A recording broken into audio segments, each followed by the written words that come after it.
Hey there, welcome back to Cognitive Climb. Today we're diving into the fascinating world of attitudes in psychology. Have you ever been told that you have a bad attitude, or a good attitude, or just an attitude in general? Well, let's get into it and find out what attitude really means in the field of psychology. Psychologists define attitude as a cognitive process that involves the classification and evaluation of objects and events. In simpler terms, it's the way we evaluate and form judgments about the world around us.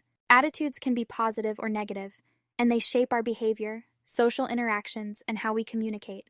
Attitude is made up of three components known as the ABC model: affective, behavioral, and cognitive. The affective component refers to how we feel when we think or encounter something. For example, how do you feel when you see your cute cat or think of Eagles fans? The behavioral component is all about how we behave when we come across or interact with something. Think about how you behave when you see your cat or when you think about success. Our behavior is influenced by our attitudes. Lastly, the cognitive component is about our thoughts and beliefs about something. It's what we believe or think about a certain subject. Do you believe your cat is the best cat in the world? What are your thoughts on running a marathon? Attitudes are not innate but learned through our experiences, observations, and the cultural and social norms we are exposed to. Our upbringing and the way we see the world play a big role in how we form attitudes and make judgments. But here's the interesting part. Changing our attitudes can be challenging. Our attitudes are shaped by various factors such as our experiences, the lessons we learned from school or authority figures, and even conditioning. Sometimes our attitudes become stronger without us even realizing it. Let's talk about conditioning for a moment. We are constantly exposed to media images of thin, white, and attractive women.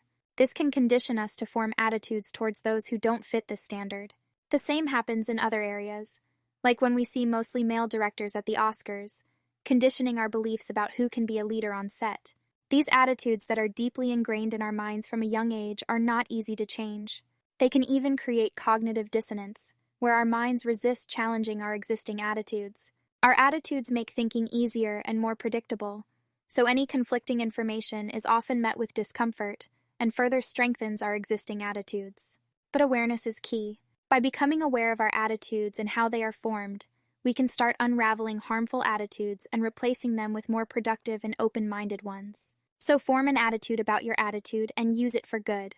Thanks for joining us today on Cognitive Climb. If you found this video interesting, make sure to subscribe to our channel to get more engaging content like this. See you next time.